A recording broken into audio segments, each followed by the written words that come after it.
Doctor ભરત કાનાબારની social media x પરની એક post અંગે નીતિન પટેલનો જવાબ। શું છે મામલો? ડોક્ટર ભરત કાનાબારે ભાજપ દ્વારા સ્થાનિક સ્વરાજ્યની ચૂંટણીઓમાં 60 વર્ષથી વધુ વયના કાર્યકરોને ટિકિટ ન આપવાના નિર્ણય સામે નારાજગી વ્યક્ત કરતી એક પોસ્ટ કરી હતી।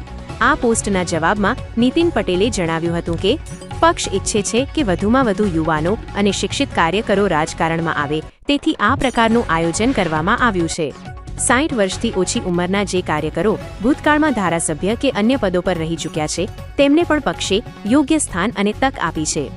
નીતિન પટેલે સૂચન કર્યું કે જો કોઈને પણ આ અંગે કોઈ પ્રશ્ન કે નારાજગી હોય તો તેમણે સોશિયલ મીડિયાને બદલે મુખ્યમંત્રી અથવા પ્રદેશ પ્રમુખ સમક્ષ પુરાવા સાથે રજૂઆત કરવી જોઈએ।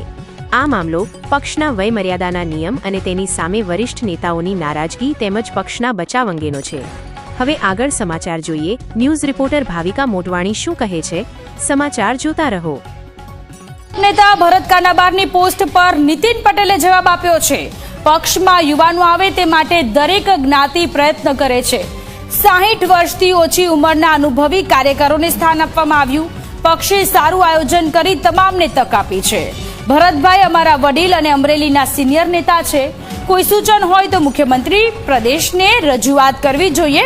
નીતિન પટેલે ભરત કાનાબારની નારાજગી પર જવાબ આપ્યો છે કે તમામ જે લોકો છે 60 વર્ષથી જે નાની ઉંમરના જે લોકો છે એ લોકોને ચાન્સ મળવો જોઈએ।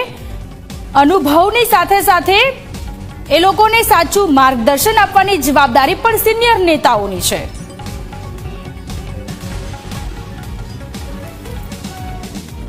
साठ वर्ष थी વધુ નહીં પણ 59 વર્ષ કે એનાથી નીચેની ઉંમરના જે અનુભવી છે, ભૂતકાળમાં ધારાસભ્ય રહી ચૂક્યા હોય, બીજા હોદ્દા ઉપર રહી ચૂક્યા હોય, નગરપાલિકા મહાનગરપાલિકામાં હોદ્દેદાર રહી ચૂક્યા હોય, એવા અનુભવી કાર્યકરોને પણ સ્થાન આપ્યું છે।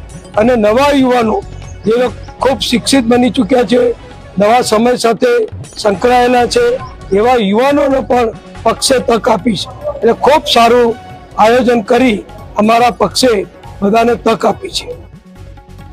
મુખ્યમંત્રીશ્રીને રૂબરૂ મળી અને વાત રજૂ કરવી જોઈએ, પુરાવા સહિત રજૂ કરવી જોઈએ।